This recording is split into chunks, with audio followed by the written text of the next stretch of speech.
Uber/taxi drivers of Reddit, what is your best NSFW story so far?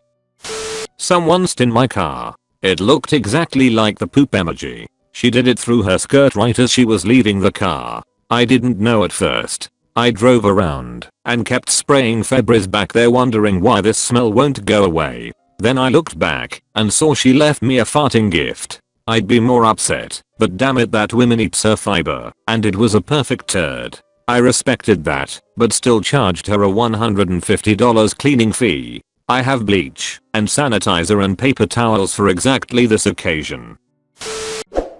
Make sure you subscribe and hit the bell icon so you never miss any of our videos.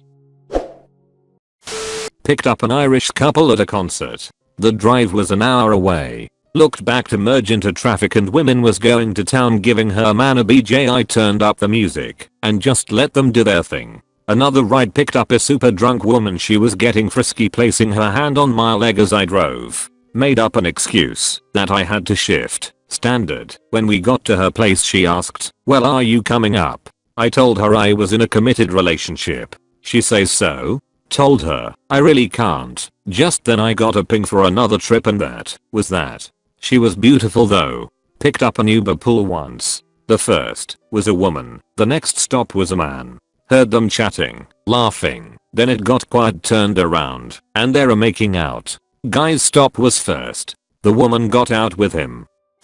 Ex-Uber driver here. Picked up 3 girls from the airport. They just came in from Miami. They were all originally from Peru and ranging from speaks English well, spoke half English to spoke almost zero English. They ask for my personal cell number so they can have me drive them places all weekend. I drive them to a couple places on Friday and Saturday, ending with driving them all to the wedding they had traveled for. On their way out of my car, the one who speaks English the best tells me that the one who spoke almost zero English thinks I'm really hot. I'm average to above average on a good day. I pick them up from the wedding reception a few hours later and bring them back to their Airbnb. The one who speaks zero English, who thinks I'm hot, hands me her phone from the back with Google Translate open and it says, "Want to get a drink?" I say yes. She moves to the front seat and we keep handing the phone back and forth, speaking to each other, pick up a bottle of wine and head back to my place. One thing leads to another. We have this amazing connection and it leads to us hooking up. I drive her back to her friends, still talking via Google Translate. She kisses me goodbye. I drove for one F-king weekend for Uber in Concord, NH. Pick up downtown Concord by state capital and the destination is not far away. We set off and I should have known by the rancid smell this clown has either finger banged his bad a hole or he green apple splattered his pants. It was my third fare, but I kept going. No one at destination. Wanted me to bring him to Keene, NH, about 90 meters away. Told him no. Refused to get out. I called PD. PD came there and immediately tased him for spitting at me and cop. He exploded with st everywhere. He was in the back seat of my Jeep and some house was in my front seat. I called my wife, had it towed to a dealership. I back and forth with Uber for almost a week before they finally relented to replace my carpet and seats because that poo and smell wasn't coming out. Quit Uber. F rideshare. Uber/Lyft driver here. Mostly it's horrid, rancid, nasty BO and sweat stained cracks on my seats ping me off. I pick up some crusty people who smell like they not only haven't showered in 4 years, but also regularly masturbate whilst and skip wiping. A mix of the sex odor and egg glands with some wafting in of sickly uric acid. I have a good sense of smell and I f***ing hate it. I have a worst NSFW passenger story. My friend recently told me about a woman in her social circle who was sexually assaulted on a Lyft trip in the US Pacific Northwest region. This story is definitely a bit out there and made me rethink how to be safer using rideshare apps. So she got a Lyft home from a networking event and woke up the next morning in her own bed, sore, bruised, and with zero recollection of her evening after getting into the Lyft. Disoriented and confused, she tried to piece together events of the night before. She looked at her Lyft ride and saw she had been charged a couple of $100 for her ride, which should have only cost $20 or so. She called Lyft and asked about the charges. They explained it was so high because her trip had taken her on multiple stops and gone out of state. She was super confused and started to freak out as she had no recollection of the last night. She called a friend who took her to the hospital, and she had a rape kit done. It tested positive for semen. She went to the police and Lyft. The Lyft driver was banned from the app, but disappeared soon after, so police couldn't make an arrest. She hired a PI who suggested they reenact the trip she took, according to the records Lyft had of her multi-state trip. Apparently, this triggered her memory and allowed her to remember being drugged and violently gang raped by multiple groups of men and her driver repeatedly. To this day the driver hasn't been caught, and Lyft did little but refund her for the ride.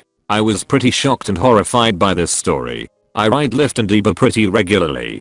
Going forward, I will not accept food or drink that some drivers offer, no matter the gender of the driver. You never know if they've tampered with the food. You can easily make things look sealed, or if they are working a side gig at the same time. Really effing scary how far this can go. I was a taxi driver for 4 years while studying at the university. I'll never forget this guy I drove home during a night shift. In Germany it's common to have a chat with the cab driver. Sometimes customers even tell you really private stuff, and this guy seemed completely normal to me. When we arrived at his house he asked me if I would like to have my DS by him for 20 euros. And just to make it clear, that wasn't his price, he wanted to pay me 20 euros to suck my D. Didn't saw that one coming. I refused respectfully. Had a bachelorette party of 7 get in, even though my vehicle could seat 6. 2 of the women, who were all super drunk, keep commenting how hot I am. I'm average or maybe slightly above average on a good day, and they get all the women to agree to a 7 time with me and let the bride-to-be watch. I turned them down for 2 reasons. 1. I would never cheat on anyone, much less my wife, who is one of the most amazing people I have ever met, and 2, they were all wasted, and I was obviously sober, so it wouldn't have been very ethical. Someday I might regret it, because one of them was possibly the hottest woman I have ever seen in person, and the rest were above average as well. But at least they'll whip their teas out the rest of the ride home as respect for my commitment to my wife. They knew I had a dash cam that recorded inside and outside the vehicle. Definitely saved that video. Not me, but was asking my FIL this very question. He drives for Lyft. He told me that one time he was driving this nice young lady and 3 men to one destination. And being the sweet little retired Marine he is, he quietly asked her if she wanted a different location, or if she was okay. Her response is, "Oh yeah, I'll be fine, I have plenty of condoms." I just can't imagine somebody saying that to my FIL. Well, I'm not a driver, but a rider from Pakistan. This one time I booked my Uber, sat in it, and the driver started the ride. I sat on the passenger seat, since it is quite normal here to sit alongside driver. So he started the ride, and just 10 minutes into the ride, his phone rang. He picked up and started talking in code language. I grew suspicious. But soon he started to yell and like cry, and started saying the person had died. I hit him and he died. No one was there, so picked him up and put him into the back seat of the car. I looked back and holy there was actually a guy lying, covered in some white sheet with stains of fresh blood all over, on the back seat. I started feeling very shaky. Trembling all over. I asked him to stop in a really shaky voice, and he said he cannot do that. He will do it in some area where he will not be seen. I totally panicked and started to take control of the wheel to push him to stop. After few seconds of resistance, he stopped the car and started laughing and said, "Sir, it was a prank. We are YouTubers and we do pranks. Man, f with your pranks."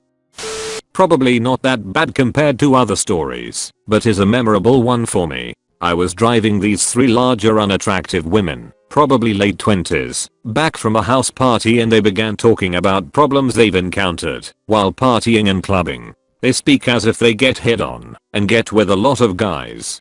Doubtful. One woman starts to brag how, when she was at a party, some guy slipped something in her drink, and that it has happened before, which begins a dick measuring contest. One of the other women pipes up and says how she's been drugged several times before at parties, and how men only want one thing from her. The other woman chimes in and says how she's been drugged even more times and has been sent to the hospital for it a couple of times. They were all saying these things in such a proud, bragging manner, which I just thought was really messed up.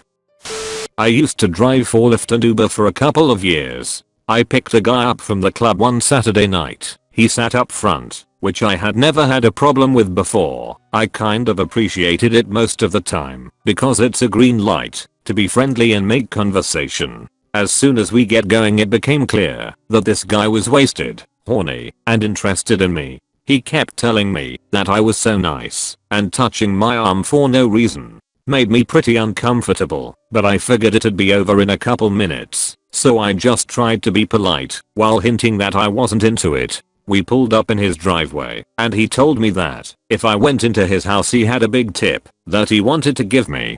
Being a straight married man, I politely stated that I didn't need a tip and I'd like to be on my way to the next rider. He asked for a hug. I said no thanks. He said just a quick hug and I'll get out of your hair. I thought, whatever makes this end sooner. So I reluctantly allow this strange man to hug me. Big mistake, I know. He makes it last too long, and as soon as I'm really starting to push him away he kissed me on the neck. At that point I opened his door for him from the driver's seat and shoved him out the passenger side onto his in his driveway. I still shudder thinking about what would have happened if I didn't outweigh him by probably 75 pounds, or if he would have had a weapon or something.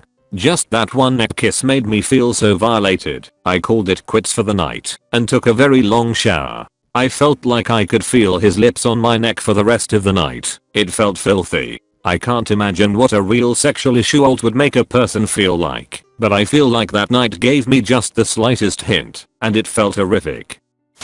We had a 20-something girl who would call for a cab every Sunday night around 2 AM to have beer sent to her house, and whichever driver that brought the beer would receive a BJ. We could all hear everything the dispatcher said to any driver, but not what the driver said in response. When he told us she called he'd ask who wanted the run. It took about 1 microsecond for him to say, "Okay, you got the job." I told this story to the woman I was living with at the time, and she didn't find it as amusing as I did. The next thing I know I'm working days. The joke was on her though. That lady called in the daytime too, almost entirely to get rides to the jail, to visit boyfriends. All the guys she knew either were currently in jail or possibly in jail because of her. I brought her back home one day and she said the money is in the house. I followed her to the front door but didn't cross the doorway. We were warned to avoid going into girls' homes. While standing there she grabs a stack of Polaroids of her having sex with various guys from the counter and tells me to look them over, and went into another room to get the money. I do. There are every possible positions and some had more than one guy involved. While doing this, she comes back wearing just panties and snuggles up under my arm. She give me a brief description of how each encounter was for her. This guy was huge, these guys were brothers and so on. I panic and bolt back to my cab. She follows and says I forgot the fare. She pays and I leave. I take her to various places over the next year about a dozen times, and no, my picture is not in that pile. By the way, for some reason this is a story I never told my girlfriend.